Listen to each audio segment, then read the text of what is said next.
Today on the Bandrew Says podcast, we'll be discussing YouTube banning videos that question the U.S. election in a very specific way, so go ahead and stick around. Before I start discussing the main news story this week, I want to note that this will likely be rather political. I don't like getting political on this show. That's not what this show is about. This show is about sharing creator news and discussing how it will affect you. But given the topic of this story that I'm discussing, I think it will be inevitable that I get political. If that's not something you want, feel free to skip this episode. I don't blame you. I hate politics too, but sometimes it is a necessary evil that we have to discuss. I wanted to have that disclaimer out there so you know. If you're not looking for it, if you want a distraction, feel free to skip this one. And with that being said, let's jump into the story about YouTube banning certain questionings of the 2020 election. On the 9th of December 2020, YouTube put out a blog that is titled, Supporting the 2020 U.S. Election. And I also want to note that I will not be discussing everything in this article. I'm not going to be reading the entire thing. If you want to read it, I will link it in the episode notes, and you can get the full context and understand everything that YouTube is saying. But the first thing that I want to discuss is this. Our community guidelines prohibit spam, scams, or other manipulated media, coordinated influence operations, and any other content that seeks to incite violence. Since September, we've terminated over 8,000 channels and thousands of harmful and misleading elections-related videos for violating our existing policies. Over 77% of those removed videos were taken down before they had 100 views. Without a doubt, I think everybody can get behind YouTube and any social media platform, banning content that is specifically calling for and advocating for violence. I don't think anybody would deny that, unless they're a crazy person, unless they're a lunatic who actually wants violence. 99.99999% of people would be perfectly okay with YouTube banning content that is calling for violence. But there is a very specific term in that paragraph that I find fascinating, and that term is coordinated influence operations. What does that even mean? Coordinated influence operations. An operation that is coordinated to influence people. The reason I find that interesting is I have seen quite a few authoritative sources that YouTube claims is authoritative, accurate. They are the creme de la crop. Is that even a saying? I don't know. They are the top tier in terms of disseminating accurate news. I have seen plenty of them lie, whether it be intentional or unintentional, whether it be coordinated or not. I have seen a number of them lie, and when a large number of them lie and share the exact same lie, it certainly seems like a, what is the phrase? Coordinated influence operation. Now, I am fully aware that this next part is going to come across as partisan. People are going to say, oh my God, he's part of this political party. Get him! Burn him at the stake! I get it. Guess what? I'm not. I don't care. I'm the scum of the earth. I am a centrist. He said the bad word. He's a centrist. Let me explain what I am talking about. Go back 2 months.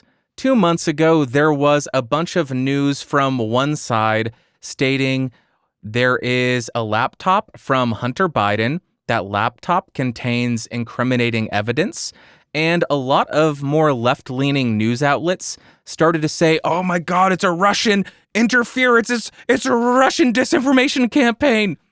And it was taken down. It was blocked by many social media companies because these authoritative sources said that it was false. They said, no, this is not accurate. There's no way any of this is true. It can't be true. It's Russian disinformation. Fast forward until last week, where a lot of these news outlets are now saying Hunter Biden is under investigation for a list of things that were discussed months ago. Of course, they did not frame it that way. I am going to put a link to somebody named Drew Holden 360, and he has a tweet thread that compares and contrasts the before and after discussion of the Hunter Biden story. And I find this so fascinating because this is exactly what YouTube is saying. This would fall under a coordinated, what is the phrase? Coordinated influence operation. All of these news outlets are saying, oh, no way, there's no way this is accurate. It is Russian disinformation. And then a week after the election, a couple of weeks after the election, they start saying, oh, well, you know what? I think it might be true. Huh? How does that happen? How does that happen? Now, I'm sure some of you are likely thinking that all of the information in Drew Holden's tweet thread is not on YouTube, so YouTube has no authority to ban them. Well, first off, we've seen YouTube ban people for off-platform behavior in the past, so that doesn't really come into play. But also, I can almost guarantee you that every single one of these news outlets, these authoritative sources, have discussed the Hunter Biden story over the last 2 to 3 months and have specifically stated that it was a Russian disinformation campaign, that it was false information, that it wasn't trustworthy, that it was a lie, that it was trying to influence the election in some way. And then they come out and say, oh, yeah, it's actually happening. So either these authoritative sources are completely incompetent at their jobs, meaning they ought not be labeled authoritative sources because they are unable to convey, research, verify any actual information, or they are intentionally lying and taking part in a coordinated influence operation as they were all pushing the exact same lie. That's all I am trying to say. I am not trying to take any political side. I am saying here is a very obvious situation that everybody is pushing the exact same lie, and under YouTube's new policy, that seems to be in violation, yet I highly doubt we will see any punishment for these authoritative sources. The second portion of the blog post that I want to cover says, and I quote, "Yesterday was the safe harbor deadline for the U.S. presidential election, and enough states have certified their election results to determine a president-elect. Given that, we will start removing any piece of content uploaded today or any time after that misleads people by alleging that widespread fraud or errors changed the outcome of the 2020 U.S. presidential election in line with our approach towards historical U.S. presidential elections. For example, we will remove videos claiming that a presidential candidate won the election due to widespread software glitches or counting errors. We will begin enforcing this policy today and will ramp up in the weeks to come. As always, news coverage and commentary on these issues can remain on our site if there's sufficient education, documentary, scientific, or artistic context." What I find most interesting about this portion of the blog post is the line, "Enough states have certified their election results to determine a president-elect, and because of that, they will start banning people that question the outcome of the election if they are questioning it in the opposite direction and stating that it was caused by fraud." Cool, I get it. I understand exactly what this policy is saying. And I think what we can extrapolate from this is that whenever somebody says that Trump only won in 2016 due to Russian election interference, I am expecting that YouTube will delete those videos as well. And after you continually do it, perhaps you will start to get channel strikes, community guideline strikes, and ultimately be banned. So I am going to put this entire YouTube channel on the line and all of my other channels, because all of my other channels are stupidly tied to this one. I'm going to put all of my channels on the line by stating the following. I wrote it down to ensure that I get it exactly right. The only reason President Trump won in 2016 was due to Russian election interference. He was an illegitimate president. In case YouTube's little caption system, their little algorithm didn't catch it, let me repeat it for you. Let me make it abundantly clear. The only reason President Trump won in 2016 was due to Russian election interference. He was an illegitimate president. If this podcast episode is not taken down off of YouTube, then we will finally understand that YouTube is not enforcing their rules evenly. Yeah, they do say in this blog post, if you question or state fraud of the 2020 U.S. presidential election, then they will punish you. But why only the 2020 U.S. election? Why not the 2016? Why not the 2012? Why not the 2000? The 2000? I still think people are questioning that one. Why not 2000? Come on. Have a little bit of consistency here, YouTube. Now, I also want to include some clarification from Tim Pool. If you don't know who Tim Pool is, he is a political commentator. He used to do on-the-ground journalism, but now a bunch of people hate him, and he would be in physical danger if he went to these events, which is really, it sucks.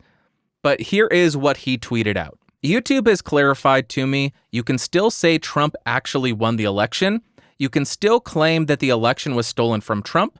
You must meet 2 conditions for a video to be removed. You must claim widespread fraud or error. Space. I am saying this to ensure that YouTube does not misinterpret me as saying this is the case. Back to the tweet. And number 2, say that it made Trump lose. Continuing on, he says, you can still say there is evidence of widespread fraud. Space. YouTube algorithm, closed captioning system, do not think that I am saying this as a single sentence. The tweet continues, you can still say that Trump actually won. You cannot combine the two. What strange times we live in. And I agree with that assessment. It is fascinating that these social media companies are inputting these policies that are stating you can't question the state. You can't question the government. What if there were these rules and regulations in other countries that were under dictatorial power? Would YouTube state you can't question the government? That seems terrible. I'm not saying that's the case in the US. I am not saying we are under a dictator. I'm not saying we're living under an authoritarian. That's not what I'm saying. I just find it strange that YouTube is inputting these policies that state you can't really question the government or we'll ban you. But now let's talk about what this means for you as a creator. And what it does mean for you is don't question the government. Just bow down and accept everything the government tells you and accept it as the truth and whatever the authoritative sources tell you. Accept it, don't question it, otherwise you will be punished. You will be punished if you question the authoritative sources. And I already hear everybody typing. I hear you typing, but Bandrew, it's a private platform. It's a private platform, Bandrew. You're right. It absolutely is. It's a private platform. They can enforce any policies that they want, and I think that they should. They should enforce any policy that they want. If they continue to do it, then I think they will likely lose their Section 230 reform, or their Section 230 protections, rather. And do you know what that means? YouTube would be liable for every single piece of content, every single comment on their platform. They would be able to be sued if somebody defames you. If somebody defames you, you would be able to sue YouTube then for hosting that, as opposed to only being able to sue the person that is defaming you.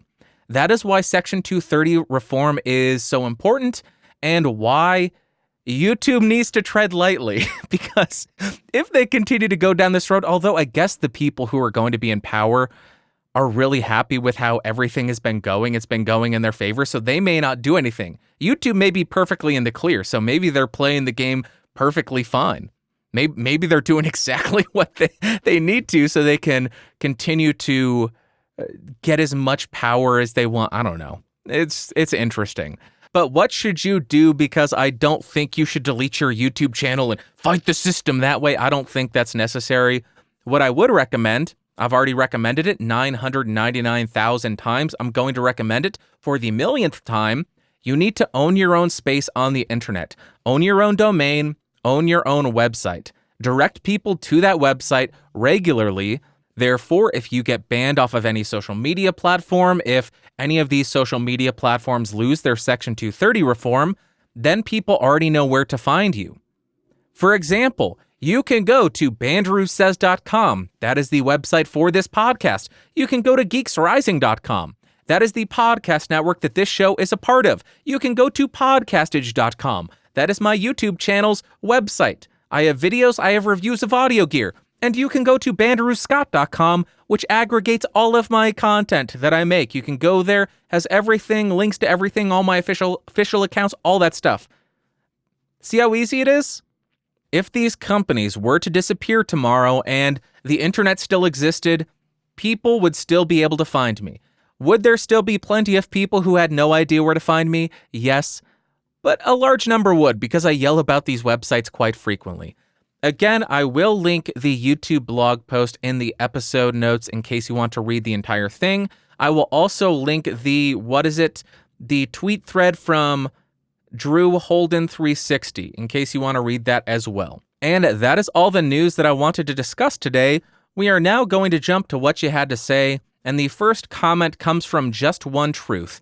They say, "I'm puzzled why someone would question or comment on the cost of your gear. It's what you want, and you bought it. It would be like questioning people for commuting to work in Porsches, WYTHS, T3s, or $60,000 diesel pickup trucks, etc., when they only need a little runabout." Just One Truth, or JOT, or JOT. Thank you very much for the comment. I appreciate you, and I agree 100%. I have this exact same approach to analyzing other people's purchases, and what I mean is, I don't care. I could not care less how somebody else spends their money. Do you want to know why I couldn't care less? Because their purchasing behavior has zero impact on me. It has zero impact on me. If somebody wants to spend $100,000 on a car as opposed to $15,000, that doesn't impact my life. I could not care less.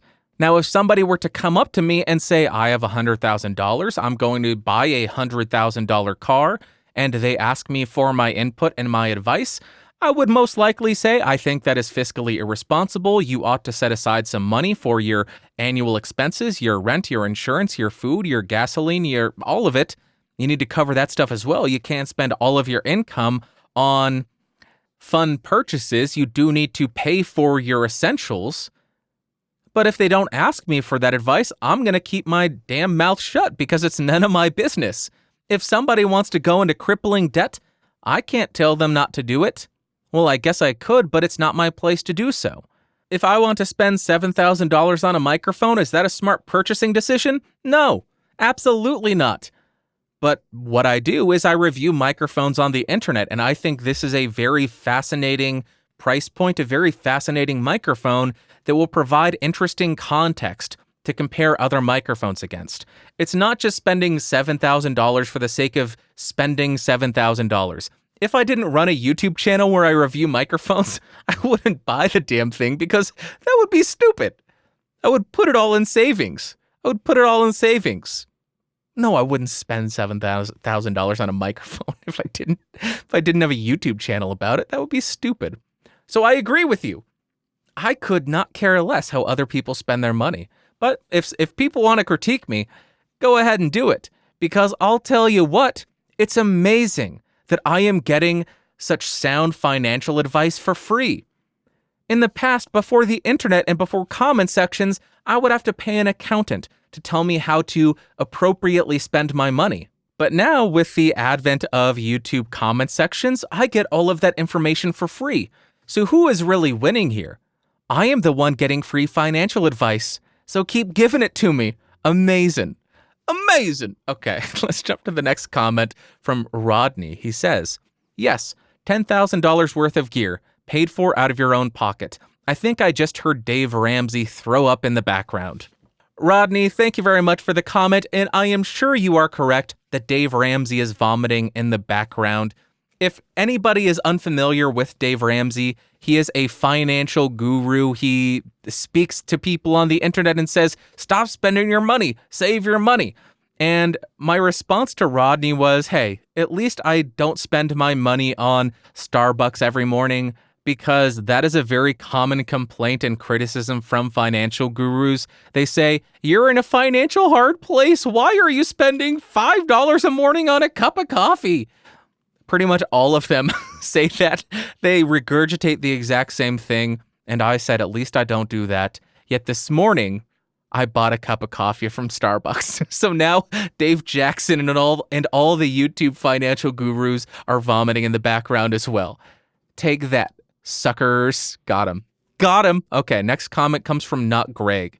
They say, as you pointed out, we'll disagree on a lot. Journalists on Twitter being one of them. That said, fight the real evil, Bandrew. Brand Twitter. Greg, I will not I will not listen to you. I will not sit idly by as you label brand Twitter as the real evil. How dare you? Let me ask you a question, Greg, if that is your real name. Of course it's not. Your name is not Greg, so of course your name's not Greg. What are you trying to do, mislead me? Just like you are with this comment, telling me not to listen to brand Twitter, not to follow these companies. How else am I supposed to determine what companies I give my hard-earned money to if I don't have access to tweets from them, clapping back against their customers, calling their customers idiots, and sending memes back and forth between each other? If I don't have access to that, Greg, how am I supposed to know what to do? I cannot live without brand Twitter, and how dare you suggest that I do? How dare you suggest that we live without brand Twitter? How dare you suggest that the real evil in this world is brand Twitter, not Greg? How dare you? I can't do this. Next comment comes from Cujo, and he says, "You touched on this briefly in the first part of your video, but I want to get some more details if possible. Do you like the Alladin soundtrack or just that song? I personally feel that Alladin has the best Disney soundtrack, and nobody will ever change my mind. I hope you agree, but if not, I won't hold it against you since nobody is perfect." Cujo, thank you very much for the comment, and I do think that in the 80s and 90s, Disney songwriting was at its peak. Alladin is certainly up there. I would have a very difficult time ranking them. In the 80s and 90s, you had Alladin, incredible. You had The Lion King, amazing. You also had The Little Mermaid. Great. I don't know what the proper ranking would be, but they're all amazing. If I had to rank all three of those, I don't think that I could. All three of those would be at the top of my list in terms of songwriting, performance, recording, storyline. All three, incredible. Sorry it didn't give you the answer you were looking for, where I just confirm your favorite, but it's up there. All three of those are right up there at the top. Next comment comes from Dave Harvey, and he says, "People shouldn't need arbitrary jobs to survive. Bagging groceries doesn't need to be a job that exists solely so that person has a job. UBI is greater than unnecessary labor." Dave, thank you very much for the comment, and I appreciate you pushing back on me. I always find this fun and interesting and informative. I want to explore what you're saying here. You are saying that bagging groceries is unnecessary labor. I want to suggest an experiment for you. Next time you go to a shop, go about your business as though you normally do, where you throw everything you need in a cart, you go up to the front of the store when you're done shopping, and you check out.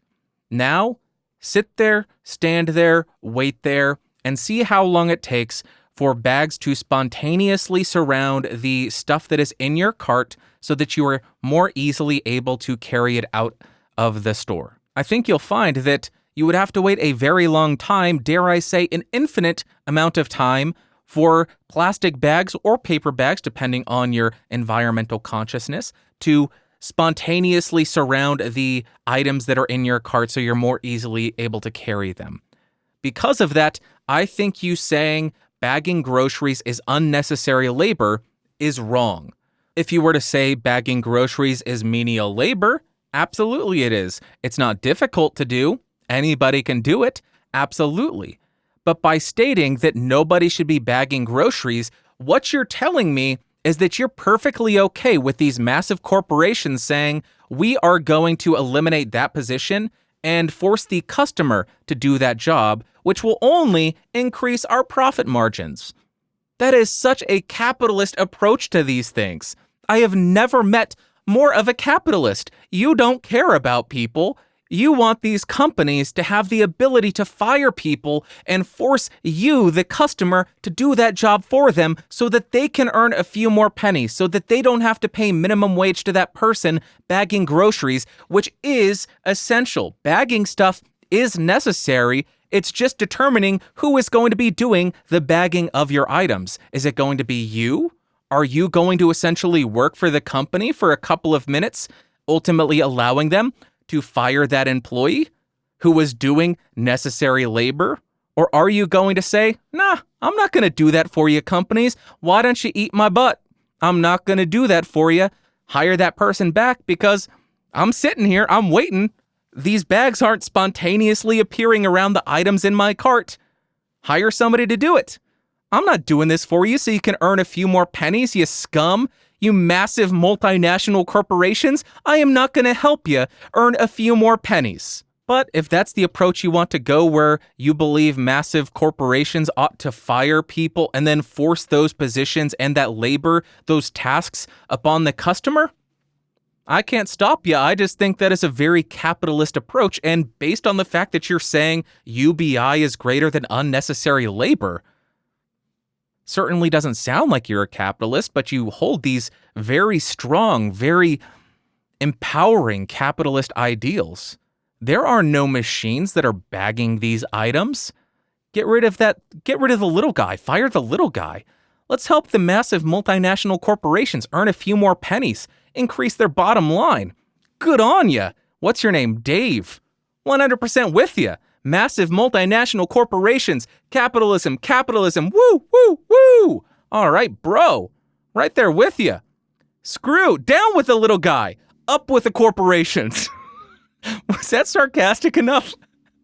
I know people hate when I'm sarcastic. I can't believe that you think that bagging stuff is unnecessary labor. Do you carry stuff out of the store without it being bagged? Then 100%, if that's the case, I'll eat my words. I'll eat my own words. How many people are walking out of the grocery store with none of the stuff bagged up? Very few. Very few, if any. Very few.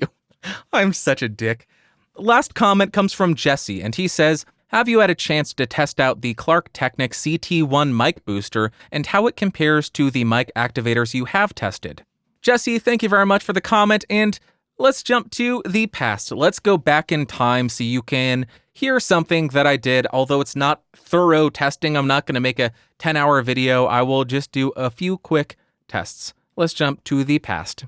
Right now, I have the SM7B connected directly to the 18i22nd gen, gain set at 100%, and I am hitting around -9 to -6 dB. I should slow down and speak a little bit more calmly. But I have a number of microphone activators here. Well, I have all of them. But I'm going to demonstrate a couple of them for you. I have the Klark Teknik CT1, the new Simply Sound SS1, the SE Electronics Dynamite, and the Triton Audio Fethead. And we'll just see what kind of levels we get out of them and if there is any noticeable tonal change for something like the SM7B.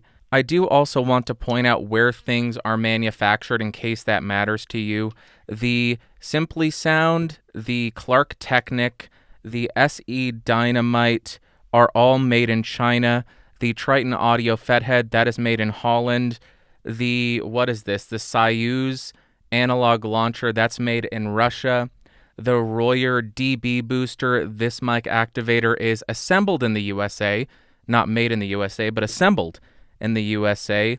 The Cloudlifter CL1, if I am not mistaken, I believe this is made in the USA, but there are no markings on here indicating if it is in fact made in the USA. Double check me on that, and if anybody checks, leave it in the comments on YouTube. And the last one we have is the Radial Engineering Mic Boost. This is made in Canada, and I think this is the most expensive at $200. Those are the mic activators that I could find. I may have some more, but I'm not going to go through all of them, and I wanted to share where each of these is made and manufactured in case that is factoring into your purchasing decision as well. First, we'll start on the SM7B. Here is how I am sounding. Gain at 100%, a couple inches off of the end of it. Let's go ahead and plug in the Klark Teknik and see how we sound. Now I have the Klark Teknik CT1 connected. I dropped my gain down to 1 o'clock on the Focusrite, and I am around the same distance, and here's how it is sounding. So I was able to decrease my gain quite significantly, and I may have dropped it a little bit too much, but we'll level match them a bit in post and see where we stand. This is the Klark Teknik. Now I am on the SE Electronics Dynamite, which is about $100, and my gain is still set at 1 o'clock. On this one, I may still be a bit too hot. I could drop it down to about 1230 on the gain dial, but here is the SE Electronics Dynamite. One more to go. And lastly, we are on the Triton Audio Fedhead. Again, my gain is set at 1 o'clock, and I am around the same distance on the SM7B. I just have the presence boost on, and there you go. That is the, what was it? What did we do? I lost track of these. The Klark Teknik thing, the other thing from SC Electronics, and the one that I'm on. No wonder I couldn't find it. It's in the microphone. The Triton Audio Fedhead. There you go. Hopefully that helps. There are a bunch of them. I'm not going to make an hour-long video comparing them right now, so hopefully that gave you some insight. Definitely does boost the gain. It does what it's supposed to. Normally right here, I would jump to the Ask Bandrew segment, but honestly, I just don't feel like doing that this week. I feel like taking it a little bit easy. Chilling out, maxing, relaxing, all cool, shooting some b-ball outside of my school. I don't go to school. Why did I say that? It's like it's a song. I should write songs. I bet that's a good song, isn't it? I think I'm funny. That's all that matters. You may think I'm the lamest, most unfunny person in the world. I would still make the jokes that I make because I think they're funny. So shut it. Anyways, that is a no agenda callback. Anyways, I think that's it for today. I appreciate you coming by. I appreciate you sticking with me, especially if you're still listening to me after that political tirade and the sarcastic responses to the comments from last week. I apologize if anybody is super duper offended by it. I don't mean to offend you. I am just sometimes kind of a jerk. And I don't even mean to be. I guess that means that I truly just am a jerk. But I love you. I appreciate you coming by. I hope that you have an amazing Sunday, Monday, Tuesday, Wednesday, Thursday, Friday, Saturday. Next Sunday, I will talk at you. And I appreciate you so much. I'll talk to you then. Bye.